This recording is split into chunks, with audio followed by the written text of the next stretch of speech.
Good morning to all of you. Reciprocal pronouns जानने की इच्छा है स्टूडेंट्स? रेसिप्रोकल प्रोनाउंस के बारे में चलिए आज रेसिप्रोकल प्रोनाउंस ही आप लोगों को बताते हैं। हम लोग इससे पहले पढ़ चुके हैं प्रोनाउन के जो काइंड्स में पहले जो है पर्सनल प्रोनाउन को पढ़े हैं, फिर हम लोगों ने डिस्ट्रीब्यूटिव प्रोनाउन की जानकारी हासिल की और आज हम लोग रेसिप्रोकल प्रोनाउन की जानकारी हम लोग प्राप्त करेंगे। सबसे पहले हम हेडिंग देते हैं और ये है रेसिप्रोकल प्रोनाउंस। रेसिप्रोकल प्रोनाउंस परस्परवाचक सर्वनाम। तो रेसिप्रोकल प्रोनाउंस का डेफिनेशन भी हम लोग जान लें। ऐसे जनरली कह दिया जाता है ईच अदर और वन एनदर रेसिप्रोकल प्रोनाउंस है।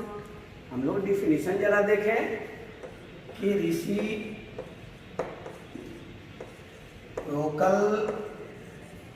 Pronounce are pronouns. Reciprocal pronouns are pronouns which are used to express a mutual action or relationship। ये हुई ना बात। लगा कि मैं मेरे लिखते लिखते आप लोगों ने डेफिनेशन याद कर लिया। तो क्या जानते हैं रेसिप्रोकल प्रोनाउंस के बारे में? तो देखिए बोर्ड पर, reciprocal pronouns are pronouns which are used to express a mutual action और relationship. Reciprocal pronouns are pronouns which are used to express a mutual action और रिलेशनशिप, यानी परस्पर कार्य, म्यूचुअल एक्शन, परस्पर कार्य या संबंध को, रिलेशनशिप को अभिव्यक्त करने में, एक्सप्रेस करने में, व्यक्त करने में जिन प्रोनाउंस का प्रयोग किया जाता है वही तो रेसिप्रोकल प्रोनाउंस है जी। रेसिप्रोकल प्रोनाउंस क्या है? तो reciprocal pronouns are pronouns. Reciprocal pronouns वे प्रोनाउंस हैं व्हिच आर यूज्ड, जिनका प्रयोग किया जाता है टू एक्सप्रेस, अभिव्यक्त करने में। क्या व्यक्त करने में? तो म्यूचुअल एक्शन, एक परस्पर कार्य को, और रिलेशनशिप या संबंध को। तो परस्पर कार्य या संबंध को व्यक्त करने में जिन प्रोनाउंस का प्रयोग किया जाता है वही तो रेसिप्रोकल प्रोनाउंस है। यानी रेसिप्रोकल प्रोनाउंस का मतलब हुआ परस्परवाचक सर्वनाम। तो परस्परवाचक जो सर्वनाम है उसमें ये क्या करते हैं? परस्परवाचक सर्वनाम तो म्यूचुअल एक्शन और रिलेशनशिप को अभिव्यक्त करते हैं। तो परस्पर कार्य या संबंध को व्यक्त करने वाले जो प्रोनाउंस हैं वही रेसिप्रोकल प्रोनाउंस है। अब ये रेसिप्रोकल जो प्रोनाउंस है ये दो है। दो कहने का मतलब कि ये ईच अदर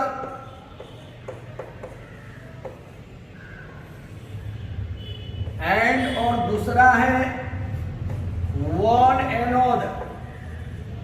यही तो है जो रेसिप्रोकल प्रोनाउंस का काम करते हैं। ईच अदर भी रेसिप्रोकल प्रोनाउन है और वन एनोदर भी रेसिप्रोकल प्रोनाउन है। ये अर्थ देते हैं एक दूसरे का। ईच अदर और वन एनोदर का हिंदी अर्थ क्या निकलेगा? एक दूसरे। ईच अदर एक दूसरा या वन एनोदर एक दूसरा, यानी परस्पर ये म्यूचुअल एक्शन या रिलेशनशिप को अभिव्यक्त करने के लिए, एक्सप्रेस करने के लिए इनका प्रयोग किया जाता है जी, ईच अदर और वन एनोदर का। अब ये जानना होगा कि इनका प्रयोग हम करेंगे कहाँ। ईच अदर और वन एनोदर किस अर्थ में आ गए? तो एक दूसरे का, यानी म्यूचुअल एक्शन और रिलेशनशिप दिखाने में, परस्पर कार्य और संबंध बताने में इनका प्रयोग किया जाता है। तो कब किया जाता है?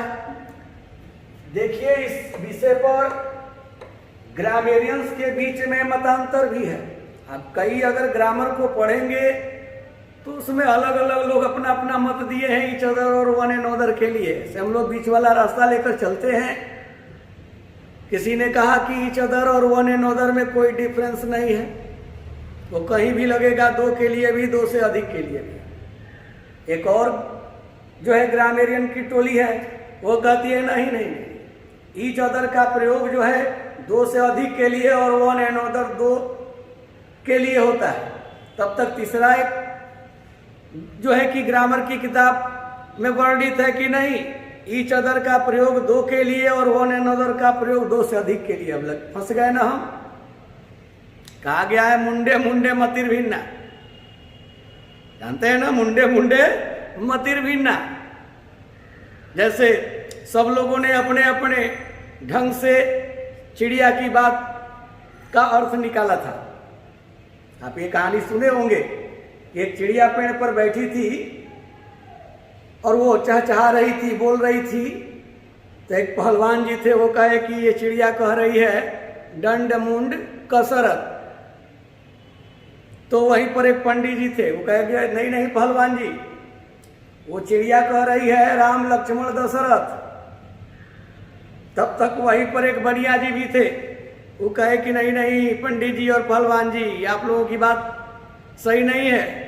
वो चिड़िया कह रही है लहसुन प्याज अदरक। तो देखिए मुंडे मुंडे मतिर भिन्ना। चिड़िया की बोली एक, चिड़िया बोल रही है, लेकिन अर्थ निकालने वाले अपने अपने ढंग से अर्थ निकालना शुरू कर दिए। जिस तरह से पहलवान जी ने कहा कि वो चिड़िया कह रही है डंड मुंड कसरत, वहीं पर पंडित जी कह रहे हैं कि नहीं नहीं वो चिड़िया कह रही है राम लक्ष्मण दशरथ। तो बनिया जी कह रहे हैं कि नहीं नहीं वो चिड़िया कह रही है लहसुन प्याज अदरक। तो अब इसी तरह से ग्रामर में भी मतांतर है। अपने अपने जो है कि विचारों को दिए हैं ग्रामेरियंस, अपने अपने ढंग से सोचे हैं। अब फंसता कौन है बेचारा पाठक, रीडर्स। लेकिन हम लोग अब देखेंगे कि सर्वमान्य क्या है, सभी लोग, अधिकांश लोग क्या मानते हैं। तो निस्फील्ड ने कहा है कि दो के लिए अगर परस्पर कार्य या संबंध को बताना है, पारस्परिकता को बताना है, तो ईच अदर लीजिए, और दो से अधिक के लिए वन एंड अदर, और यही सर्वमान्य है। यही ज्यादातर लोगों का मानना है। परीक्षा में हम इसी का प्रयोग करेंगे। परीक्षा में भी प्रयोग जब करना होगा तो हम इसी को लेकर चलेंगे। किसको? कि अगर दो के बीच परस्पर, दो के बीच अगर परस्पर कार्य को दिखाना है, पारस्परिकता को बताना है, पारस्परिक संबंध को बताना है, तो आप प्रयोग करेंगे ईच अदर का। ये सर्वमान्य है। ज्यादातर लोगों का, अधिकांश लोगों का यही कहना है। और दो से अधिक के बीच, और दो से अधिक के बीच अगर रहेगा तो वन एंड अदर का प्रयोग करेंगे। दो के लिए ईच अदर और दो से अधिक के लिए वन एंड अदर। इसी को याद करना है, इसमें जो है बैठा लेना है। यही सर्वमान्य है, यही सभी लोग मानते हैं। इसी का के आधार पर हम लोग परीक्षा में बैठकर प्रश्नों का उत्तर देते हैं। तो यहां पर हम देखेंगे कि दो के बीच अगर म्यूचुअल एक्शन या रिलेशनशिप को व्यक्त करना है तो क्या लेंगे? Each other. और दो से अधिक के बीच अगर म्यूचुअल एक्शन और रिलेशनशिप को एक्सप्रेस करना है तो वन एंड अदर का प्रयोग करेंगे। तो आप जाने ईच अदर और वन एंड अदर। अब जरा एग्जाम्पल देखिए जी। पहले तो ये कह दें कि ये ईच अदर और वन एंड अदर जो रेसिप्रोकल प्रोनाउंस हैं, पहला चीज आप ये जाने कि सब्जेक्ट के रूप में नहीं होते हैं। सब्जेक्ट के रूप में इनका प्रयोग नहीं होता है।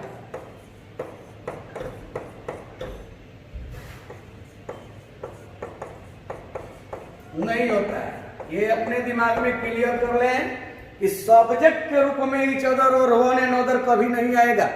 ये कभी नहीं कहिएगा कि ईच अदर आर प्लेइंग, क्या कहिएगा कि एक दूसरे का खेल रहे हैं। तो ईच अदर आर प्लेइंग यानी ईच अदर और वन एंड अदर कभी भी सब्जेक्ट का काम नहीं करेंगे, ये दिमाग में बैठा लीजिए। सब्जेक्ट के रूप में कभी भी ईच अदर और वन एंड अदर नहीं होगा। ये कहेंगे कि दे आर प्लेइंग, वे लोग खेल रहे हैं, लेकिन ईच अदर आर प्लेइंग या one and other are playing नहीं कहेंगे।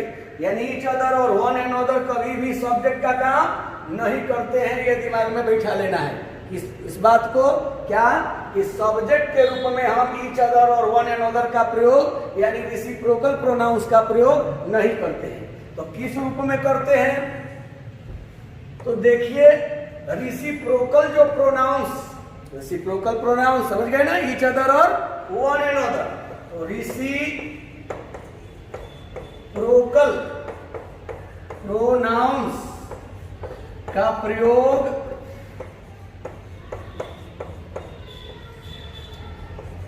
वर्ब या प्रीपोजिशन के ऑब्जेक्ट के रूप में किया जाता है।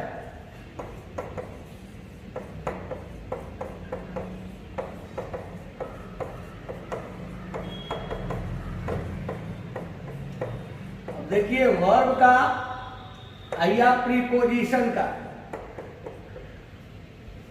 रेसिप्रोकल प्रोनाउंस का जो प्रयोग है वो वर्ब या प्रीपोजिशन के ऑब्जेक्ट के रूप में किया जाता है। यानी वर्ब के बाद तो ऑब्जेक्ट, वर्ब का ऑब्जेक्ट या प्रीपोजिशन के बाद भी हम रेसिप्रोकल प्रोनाउन का प्रयोग करते हैं। यानी प्रीपोजिशन के ऑब्जेक्ट या वर्ब के ऑब्जेक्ट के रूप में हम रेसिप्रोकल प्रोनाउंस मतलब ईच अदर और वन एंड अदर का प्रयोग करते हैं, जबकि सब्जेक्ट के रूप में नहीं करते हैं। अब जैसे अगर हम कहते हैं कि ये दोनों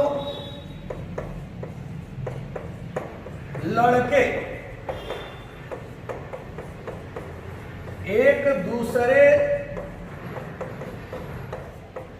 से घृणा करते हैं। अब देखिए ये दोनों लड़के एक दूसरे से घृणा करते हैं, तो दीज टू बॉयज हेट, घृणा करते हैं, ये दोनों लड़के घृणा करते हैं। अब परस्पर ये कार्य है, एक दूसरे से म्यूचुअल एक्शन है, यानी पहला दूसरे से दूसरा पहले से। तो जहां ये म्यूचुअल एक्शन एक दूसरे, तो इस वर्ब के ऑब्जेक्ट के रूप में हम प्रयोग करेंगे। और अभी ऊपर हमने आपको बताया है कि जब दो के बीच में म्यूचुअल एक्शन या रिलेशनशिप दिखाना हो, परस्पर संबंध या कार्य को, तो उस समय हम ईच अदर का प्रयोग करते हैं और हम कहेंगे क्या कि these two boys hate each other. Fill in the blanks में भी आता है, दे देगा these two boys hate blank. अब ईच अदर भरेंगे कि वन एंड अदर। तो जैसे ही देखिए कि दो हैं, तो उस स्थिति में हम ईच अदर का प्रयोग करेंगे परस्पर कार्य या संबंध को दिखाने में, व्यक्त करने में। अगर यही हो जाए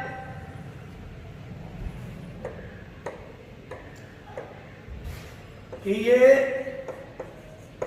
चारों भाई एक दूसरे से प्रेम करते हैं। अब ये चारों भाई एक दूसरे से प्रेम करते हैं। दीज फोर ब्रदर्स, अब ये चारों भाई दीज फोर ब्रदर्स लव, प्रेम करते हैं। अब एक दूसरे से क्या लेंगे? ईच अदर की वन एंड अदर।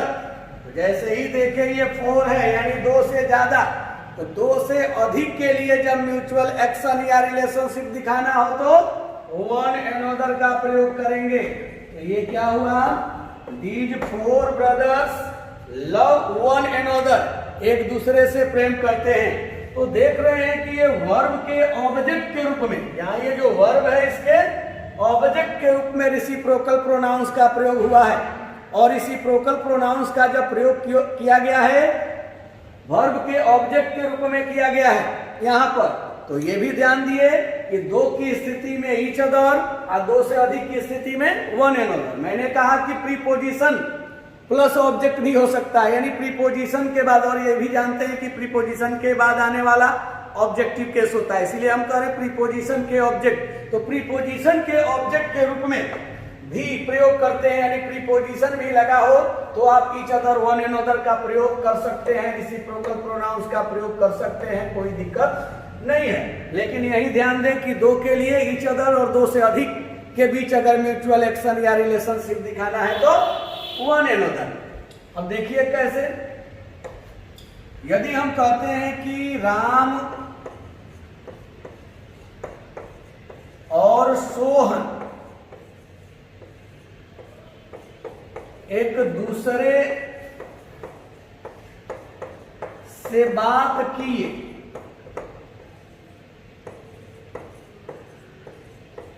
राम और सोहन एक दूसरे से बात किए, तो ये राम एंड सोहन, तो राम एंड सोहन अब बात किए, सिंपल पास्ट टेंस है, talked, Ram and Sohan talk, talk to का अर्थ होता है इससे बात करना, तो Ram and Sohan talk to. अब देख लीजिए, अब एक दूसरा के लिए हमें लेना है ईच अदर की वन एनदर, तो जब राम एंड सोहन दो लोग हैं तो ईच अदर का प्रयोग करेंगे, ईच अदर। तो आप देख रहे हैं प्रीपोजिशन के बाद भी ये रेसिप्रोकल प्रोनाउन आया ईच अदर, तो प्रीपोजिशन के ऑब्जेक्ट के रूप में भी रेसिप्रोकल प्रोनाउन का हम प्रयोग करते हैं। यही अगर हम कह दें